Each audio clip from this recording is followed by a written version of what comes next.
আসসালামু আলাইকুম। এটিএন বাংলা সংবাদে সবাইকে স্বাগত জানাচ্ছি আমি সুমনা ঘোষ। শুরুতেই থাকছে বিআরবি কেবল সংবাদ শিরোনাম।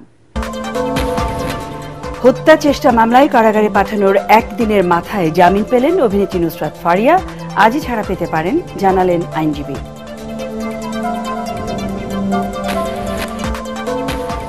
আওয়ামী লীগের দোসর আমলা ও প্রশাসনের ৯৫ জনের তালিকা প্রকাশ করল জুলাই ঐক্য। মামলা তুলে নিতে হুমকির অভিযোগ শহীদ পরিবারের।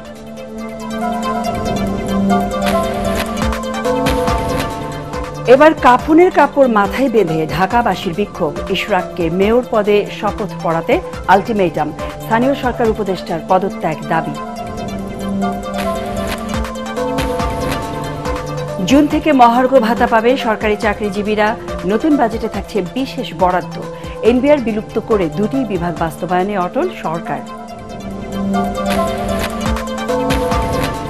এবং স্টার লিংক চালুর মধ্য দিয়ে স্যাটেলাইট ইন্টারনেট যুগে প্রবেশ করল বাংলাদেশ।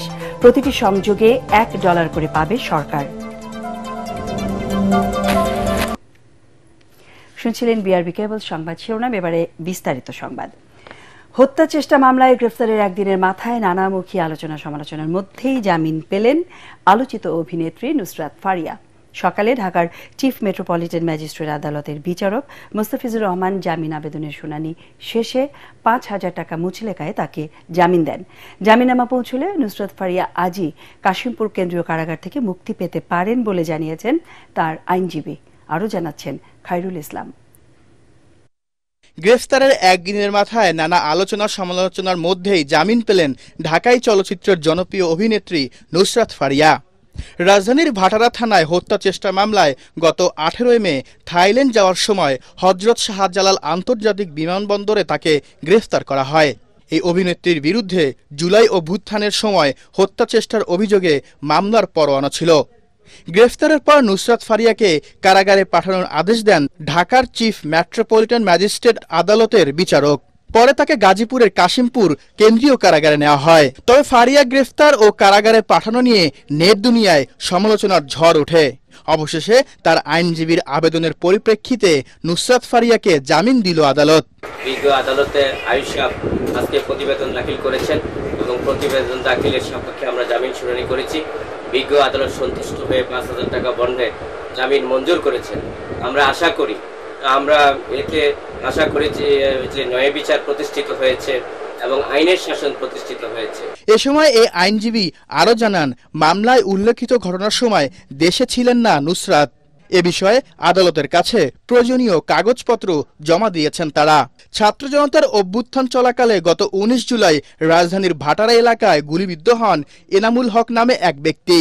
এতে নুসরাত ফারিয়া সহ ১৭ জন অভিনেতা অভিনেত্রীকে আসামি করা হয়। মামলার ২ সপ্তাহ পর গ্রেফতার হন নুসরাত ফারিয়া। খায়রুল ইসলাম, এটিএন বাংলা, ঢাকা।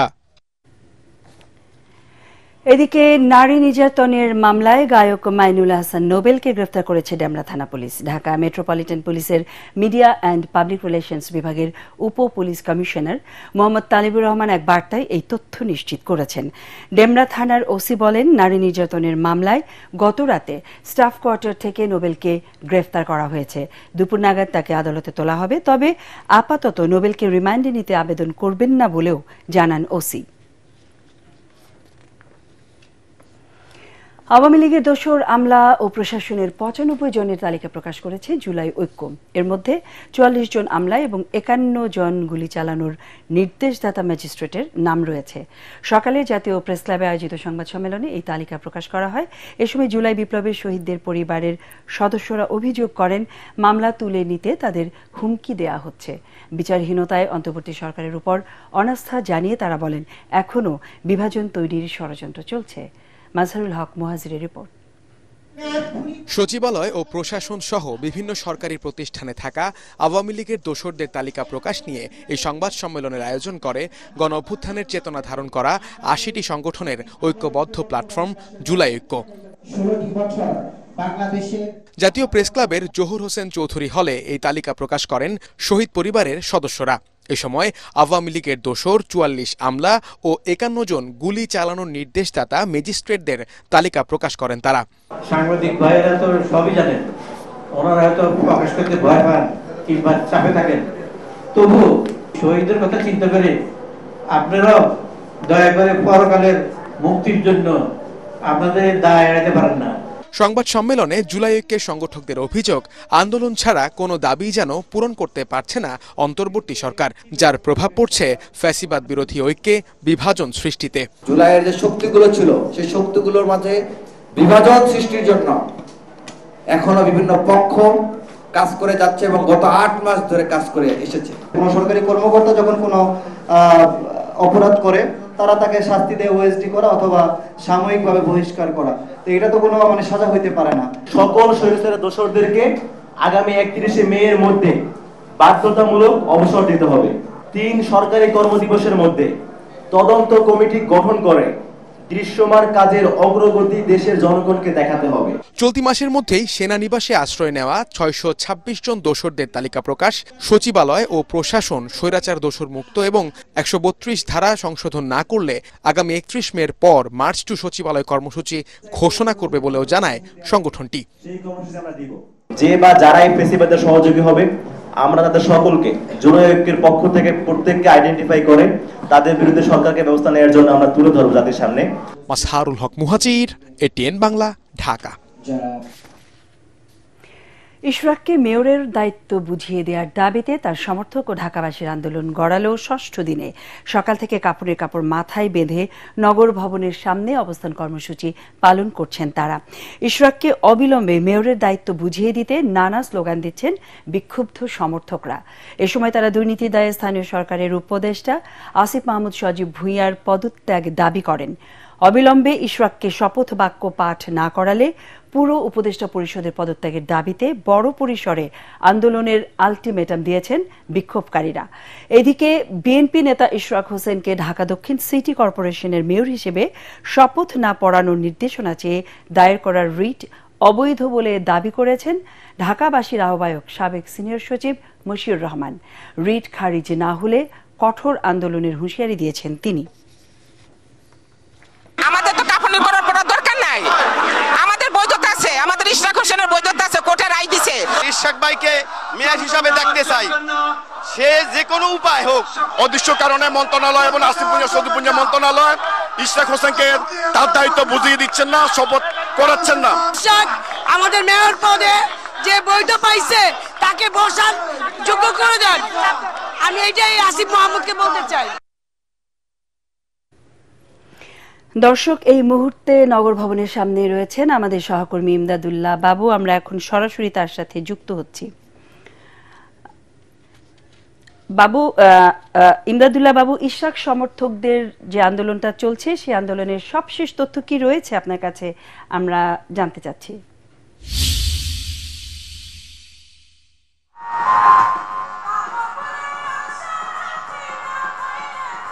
শোভনা, আপনি আমার পেছনে দেখতে পাচ্ছেন কিছুক্ষণ আগে কিন্তু এইখানে অনেক বৃষ্টি হয়েছে, তারপরও এখানকার নেতাকর্মীরা কিন্তু কোথাও যাননি।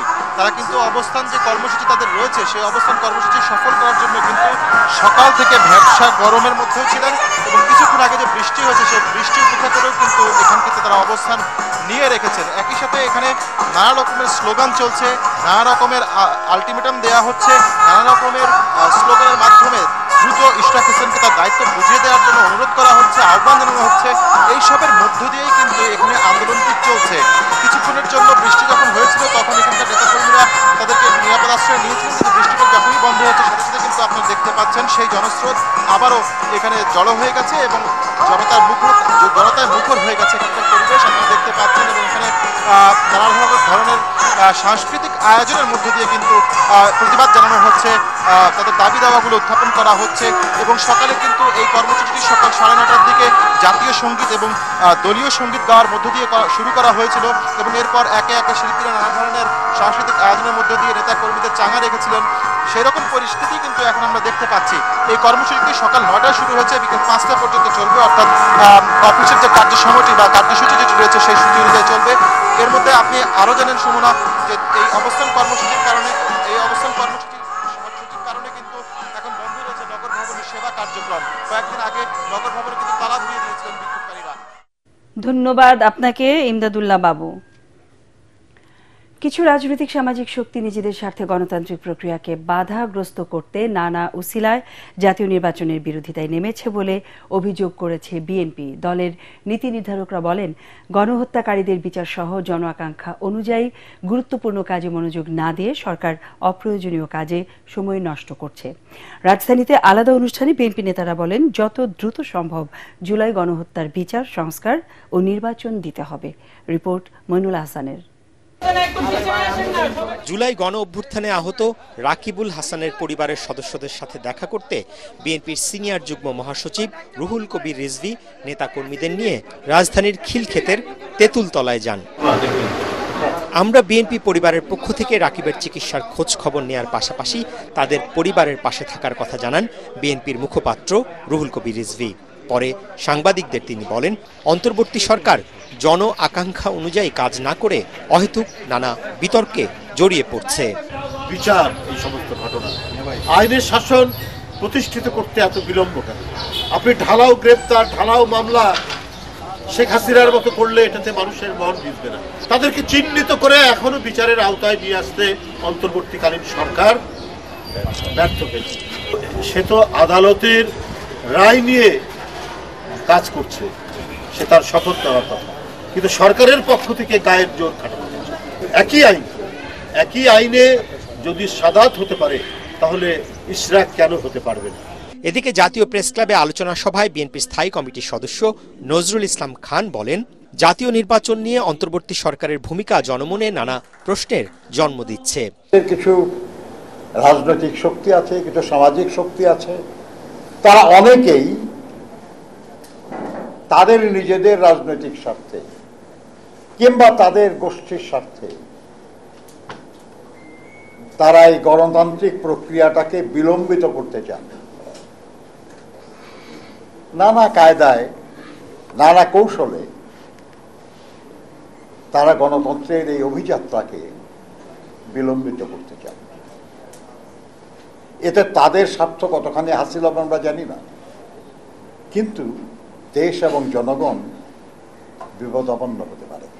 ভারতে বসে পতিত স্বৈর শাসক শেখ হাসিনা দেশের বিরুদ্ধে নানা ষড়যন্ত্র করছে অভিযোগ করে তিনি সবাইকে সতর্ক থাকার আহ্বান জানান। যে আরেকটা ট্রাইব্যুনাল করেন আপনারা, একটা ট্রাইব্যুনাল হবে না, এত বেশি লোকের বিরুদ্ধে মানবতা বিরোধী অপরাধ হয়েছে। করে না করতে করতে কয়েকদিন আগে করলো, এখন পর্যন্ত সেটা কার্যক্রম শুরু হয় না। বিএনপি সহ সমমনা দলের নেতারা বলেন, জাতীয় নির্বাচনের আগে স্থানীয় সরকার নির্বাচনের কোনো সুযোগ নেই। মইনুল হাসান, এটিএন বাংলা, ঢাকা। আগামী জুন থেকে মহার্ঘ ভাতা পাবেন সরকারি চাকরিজীবীরা। এর জন্য নতুন বাজেটে বিশেষ বরাদ্দ থাকবে বলে জানালেন অর্থ উপদেষ্টা ডক্টর সালেহ উদ্দিন আহমেদ। দুপুরে সচিবালয়ে ক্রয় সংক্রান্ত উপদেষ্টা কমিটির বৈঠক শেষে তিনি জানান, কত শতাংশ মহার্ঘ ভাতা দেওয়া হবে তা এখনও চূড়ান্ত হয়নি। তবে অর্থ মন্ত্রণালয়ের সূত্র বলছে 10 থেকে 15% মহার্ঘ ভাতা দেওয়া হতে পারে।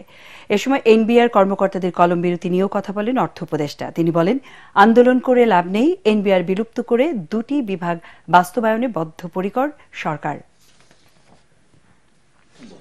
হওয়ার চান্স মোটামুটি, কিন্তু হয়তো একটু সময় লাগবে। আমি বাজেটের ওয়ার্কআউট করে দেখি কখন থেকে দিতে পারবো, কত দিতে পারবো। না, দ্বিধা হওয়ার কোনো কারণ নেই, আমরা কনসিডার করব। স্টারলিংক চালুর মধ্য দিয়ে স্যাটেলাইট ইন্টারনেট যুগে প্রবেশ করল বাংলাদেশ। রাজধানী ফরেন সার্ভিস একাডেমিতে সংবাদ সম্মেলনে প্রধান উপদেষ্টার বিশেষ সহকারী ফয়েজ আহমেদ তৈয়ব জানান, স্টারলিংকের প্রতিটি কানেকশনের জন্য বাংলাদেশ সরকার পাবে $1 করে। পরীক্ষামূলকভাবে স্টারলিংকের ইন্টারনেট সেবা দেয়া শুরু হয়েছে। পূর্ণাঙ্গভাবে কাজ শুরু করতে আরও 80 দিন সময় লাগবে বলেও জানান তিনি। স্টারলিংকের মাধ্যমে আনলিমিটেড ডেটা সুবিধা পাবেন গ্রাহকরা। এতে ক্ষুদ্র ও মাঝারি উদ্যোক্তারা উপকৃত হবে। স্টারলিংকের মাধ্যমে জাতীয় সার্বভৌমত্ব ও নিরাপত্তা ক্ষুণ্ণ হবে না বলেও জানান প্রধান উপদেষ্টার বিশেষ সহকারী। শুরুতে স্টারলিংক 2টি প্যাকেজ রেসিডেন্স এবং রেসিডেন্স লাইট দিয়ে শুরু হয়েছে। এতে একটিতে মাসিক খরচ 6,000 টাকা এবং অপরটিতে 4,200 টাকা। সেটআপ যন্ত্রপাতির জন্য 47,000 টাকা এককালীন খরচ হবে। এখানে কোনো স্পিড ও ডেটা লিমিট নেই বলে জানান প্রধান উপদেষ্টার বিশেষ সহকারী। স্টারলিংকে লোকাল গেটওয়ে ব্যবহার করতে হবে। তাদেরকে স্যাটেলাইট গ্রাউন্ড স্টেশন তৈরি করতে হবে এবং সেই গ্রাউন্ড স্টেশনের মাধ্যমে গেটওয়ের মাধ্যমে ইন্টারনেটে যাবে। আমরা বলেছি তারা চাইলে বিকল্প এবং রিডান্ডেন্সির জন্য তারা চাইলে বিদেশি গেটওয়ে রাখতে পারবে, কিন্তু অ্যাক্টিভ ডিভাইসগুলো মনিটর করার জন্য, সেখান থেকে রেভিনিউ আর্ন করার জন্য এবং একই সাথে বাংলাদেশে যারা লাইসেন্স গেটওয়ে আছেন তাদের স্বার্থ রক্ষার জন্য আমরা বলেছি লোকাল গেটওয়ে ব্যবহার করতে পারবে। আমাদের যে জাতীয় নিরাপত্তার জন্য যে লফুল ইন্টারসেপশনের বিধান আছে আন্তর্জাতিক টেলিযোগাযোগ সংস্থা থেকে, সেই কমপ্লায়েন্সটা তাদেরকে মানতে হবে। উড্ডয়নের পর পাখির আঘাতে টার্কিশ এয়ারলাইন্সের একটি উড়োজাহাজে আগুন ধরে যাওয়ায় ঢাকায় হযরত শাহজালাল আন্তর্জাতিক বিমানবন্দরে জরুরি অবতরণ করেছে। বিমানটিতে 290 জন যাত্রী ছিলেন, তারা সবাই নিরাপদে আছেন বলে জানিয়েছেন শাহজালাল বিমানবন্দর কর্তৃপক্ষ। সকাল 7টায় টার্কিশ এয়ারলাইন্সের TK713 ফ্লাইটটি হযরত শাহজালাল আন্তর্জাতিক বিমানবন্দর থেকে 290 জন যাত্রী নিয়ে তুরস্কের ইস্তাম্বুলের দিকে রওনা দেয়। উড্ডয়নের 15 মিনিটের মাথায় পাইলট একটি ইঞ্জিনে স্পার্ক দেখতে পান। এ সময় পাইলট বিমানটি দ্রুত অবতরণের সিদ্ধান্ত নেন। এই অবস্থায় প্রায় 1.5 ঘন্টা আকাশে চক্কর দিয়ে তেল পুড়িয়ে 8:15টায় জরুরি অবতরণ করে ফ্লাইটটি। ফ্লাইটে থাকা 290 জন যাত্রীর সবাইকে নিরাপদে বের করে আনা হয়েছে। মেরামত শেষে ফ্লাইট পরিচালনার সিদ্ধান্ত নেওয়া হবে। ভারত পাকিস্তান যুদ্ধবিরতি নিয়ে এবার বোম ফাটানো তথ্য দিল দিল্লি। দুদেশের মধ্যে সংঘাত বন্ধে যুক্তরাষ্ট্র কিংবা তৃতীয় কোনো দেশ মধ্যস্থতা করেনি বলে দাবি করেছেন ভারতের পররাষ্ট্র সচিব বিক্রম মিশ্রি। দুদেশের মধ্যে হামলা পাল্টা হামলা হলেও পারমাণবিক হামলার কোনো ইঙ্গিত ছিল না বলেও স্পষ্ট করেন তিনি। এই নিয়ে মার্কিন প্রেসিডেন্ট ডোনাল্ড ট্রাম্প বাড়াবাড়ি করেছেন বলেও মন্তব্য নয়া দিল্লির। বিস্তারিত শরীফুল ইসলামের প্রতিবেদনে। ভারত পাকিস্তানের 78 ঘন্টার যুদ্ধের পর গেল সপ্তাহে যুদ্ধবিরতিতে রাজি হয় দুদেশ, যার কৃতিত্ব দাবি করেন মার্কিন প্রেসিডেন্ট ডোনাল্ড ট্রাম্প। ভারতের হামলার মধুর প্রতিশোধ নেওয়ার পর পাকিস্তানের নামে স্বস্তি। নিজেদের বিজয় দাবি করে উল্লাস করেন পাকিস্তানিরা।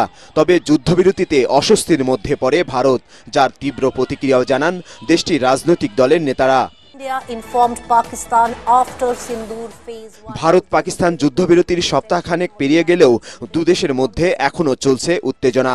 নতুন করে হামলা পাল্টা হামলার হুঁশিয়ারি দিয়ে আসছেন দেশ দুটির শীর্ষ নেতারা। এ অবস্থায় সোমবার ভারতের পররাষ্ট্র মন্ত্রণালয়ের সংসদীয় স্থায়ী কমিটির বৈঠকে উঠে আসে বিষয়টি। এ সময় ভারতের অপারেশন সিঁদুর নিয়ে স্থায়ী কমিটির সদস্যদের বিভিন্ন প্রশ্নের জবাব দেন পররাষ্ট্র সচিব বিক্রম মিশ্রি। জানান যুদ্ধবিরতিতে তৃতীয় কোনো দেশের ভূমিকা ছিল না, নিজেরাই অস্ত্রবিরতির সিদ্ধান্ত নেন। পারমাণবিক হামলার যুক্তরাষ্ট্রের আশঙ্কাও উড়িয়ে দেন তিনি। আমাদের যুদ্ধবিরতির সিদ্ধান্তে তৃতীয় কারো ভূমিকা ছিল না। ভারত ও পাকিস্তান নিজেরাই আলোচনার মাধ্যমে এই সিদ্ধান্তে উপনীত হয়। পারমাণবিক হামলার ইঙ্গিতও কোনো পক্ষই দেয়নি। পাকিস্তানের দিক থেকে পারমাণবিক হামলার কোনো হুমকিও দেওয়া হয়নি। তবে মার্কিন প্রেসিডেন্ট ডোনাল্ড ট্রাম্পের দাবি খারিজ করে ভারতের প্রধানমন্ত্রী নরেন্দ্র মোদী এখনো কোনো মন্তব্য করেননি। এদিকে ভারতীয় সেনাবাহিনীর আকাশ প্রতিরক্ষা শাখার মহাপরিচালকের দাবি, পাকিস্তানের পুরো ভূখণ্ড এখন তাদের নিশানার মধ্যে। পাকিস্তানের সঙ্গে সংঘাতের প্রেক্ষাপটে ভারতের সামরিক সক্ষমতাও তুলে ধরেন তিনি। এর মাধ্যমে পাকিস্তানের সবচেয়ে গভীর প্রান্তেও আঘাত হানা সম্ভব বলে জানান ভারতীয় এই সেনা কর্মকর্তা। তবে ভারতের আধিপত্য কোনোভাবে মেনে না নেবার হুঁশিয়ারি দিয়েছে পাকিস্তান। দেশটির সেনাবাহিনীর আইএসপিআর প্রধান লেফটেন্যান্ট জেনারেল আহমেদ শরীফ চৌধুরী বলেন, পাকিস্তান শান্তিপ্রিয় ও দায়িত্বশীল রাষ্ট্র হলেও দেশের সার্বভৌমত্ব রক্ষায় কখনোই পিছু হটবেন না তারা। তবে পারমাণবিক শক্তিধর দেশ দুটির মধ্যে যুদ্ধবিরতি হলেও থেমে থেমে উত্তেজনা যে কোনো মুহূর্তে আবারও রূপ নিতে পারে বড় সংঘাতে। শরীফুল ইসলাম, এটিএন বাংলা। আল আরাফা ইসলামী ব্যাংক অর্থ সংবাদ।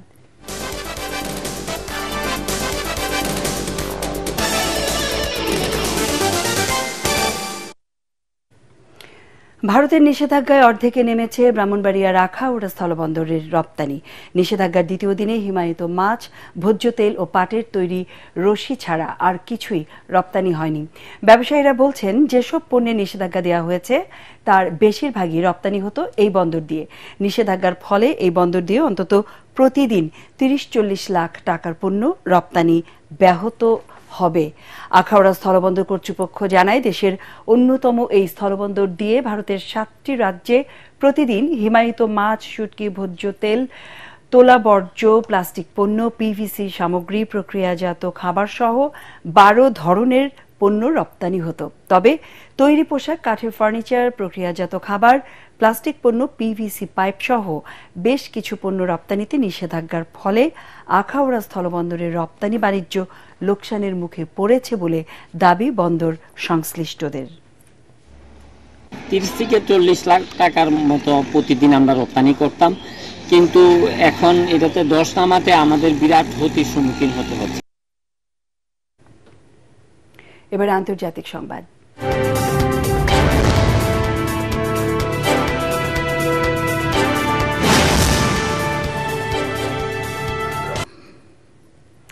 সচেতনভাবে অবৈধ অভিবাসনে সহায়তার অভিযোগে ভারতীয় বিভিন্ন ভ্রমণ সংস্থার মালিক, প্রধান নির্বাহী ও জ্যেষ্ঠ কর্মকর্তাদের বিরুদ্ধে ভিসা নিষেধাজ্ঞা আরোপের ঘোষণা দিয়েছে যুক্তরাষ্ট্র। স্থানীয় সময় সোমবার মার্কিন পররাষ্ট্র দপ্তরের এক বিবৃতিতে এই তথ্য জানানো হয়। এতে বলা হয়, ভারতে অবস্থিত মার্কিন দূতাবাস ও কনসুলেটগুলোতে কনসুলার অ্যাফেয়ার্স এবং ডিপ্লোম্যাটিক সিকিউরিটি সার্ভিস প্রতিদিনই অবৈধ অভিবাসন, মানব পাচার এবং এর সঙ্গে জড়িতদের শনাক্ত করতে কাজ করে যাচ্ছে। মানব পাচার চক্র ভেঙে দিতে ভবিষ্যতে ওয়াশিংটনের ভিসা নিষেধাজ্ঞা জারি থাকবে বলে জানানো হয়েছে।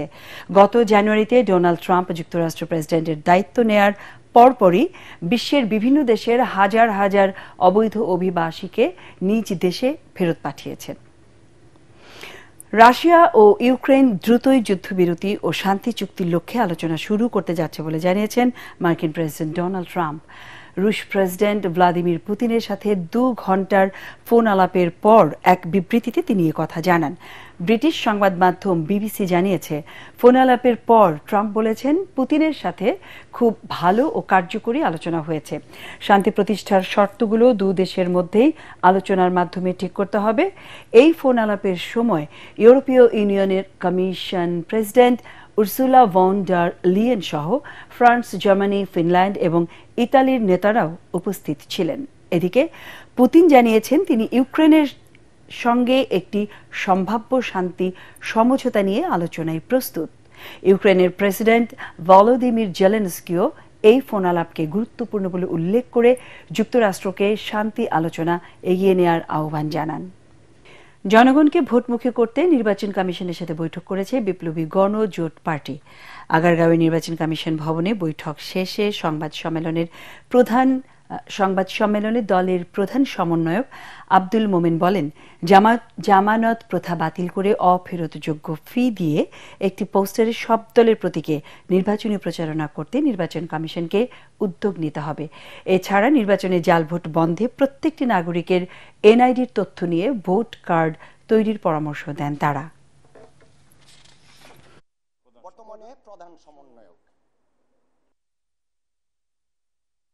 ন্যাশনাল আইডি কার্ডের ভিতরে ভোটার সংশ্লিষ্ট কতগুলি তথ্য আছে, সেই তথ্যগুলি যুক্ত করে একটা ভোটার কার্ড তৈরি করতে হবে।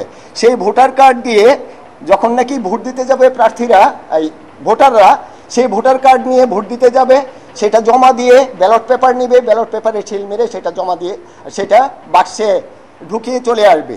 এর ফলে যতটা কার্ড জমা হবে ততটা ব্যালট পেপার যাবে, একজনের ভোট আরেকজনে দেওয়ার কোনো ব্যবস্থা থাকবে না। এবারে খেলার খবর।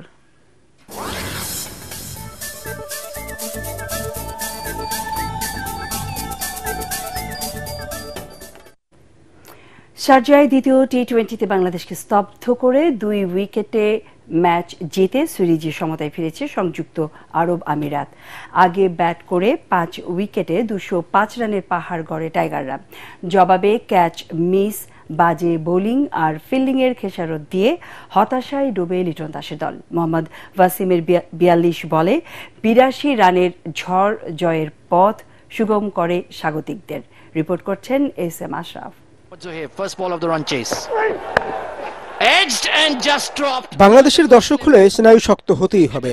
দুর্বল দলগুলোর বিপক্ষে যত সব অবিশ্বাস্য কাণ্ড ঘটিয়ে ম্যাচ হারের নজির ইতিহাসে এই দলের কম নেই। আরও একবার তেমনই এক ঘটনার পুনরাবৃত্তি। এভাবে ক্যাচ মিসের অনুশীলন করেছেন ফিল্ডাররা। শেষ 2 ওভারে স্বাগতিকদের সামনে সমীকরণ যখন 29 রান, শরীফুল শেষ বলে ওভার থ্রোতে বল পাঠালেন সীমানার বাইরে। তানজিম হাসানের 20তম ওভারে আরব আমিরাতের লক্ষ্য 12 রান, কিন্তু শুরুতেই তিনি দিলেন ওয়াইড, এরপর ফুল টাস, বল সীমানার বাইরে।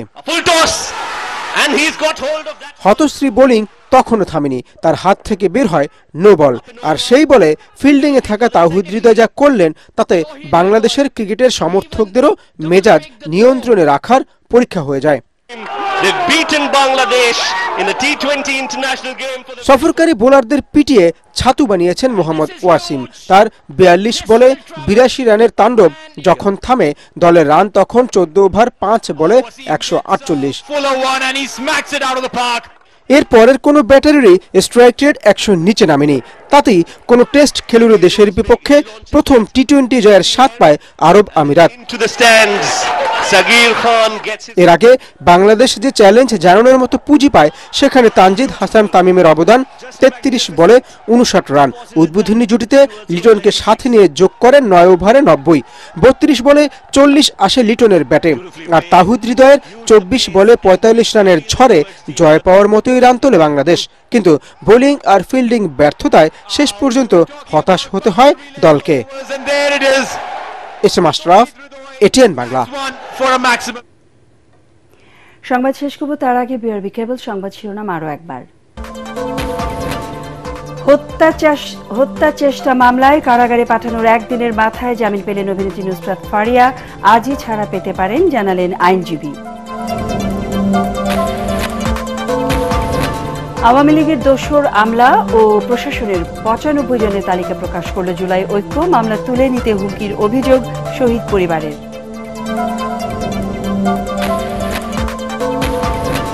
এবার কাফনের কাপড় মাথায় বেঁধে ঢাকাবাসীর বিক্ষোভ। ইশরাককে মেয়র পদের শপথ পড়াতে আলটিমেটাম। স্থানীয় সরকার উপদেষ্টার পদত্যাগ দাবি। জুন থেকে মহার্ঘ ভাতা পাবে সরকারি চাকরিজীবীরা। নতুন বাজেটে থাকছে বিশেষ বরাদ্দ। এনবিআর বিলুপ্ত করে 2টি বিভাগ বাস্তবায়নে অটল সরকার। এবং স্টার লিংক চালুর মধ্য দিয়ে স্যাটেলাইট ইন্টারনেট যুগে প্রবেশ করল বাংলাদেশ। প্রতিটি সংযোগে $1 করে পাবে সরকার।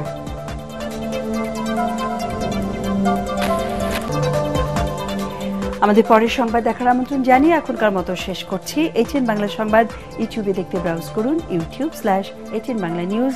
ধন্যবাদ।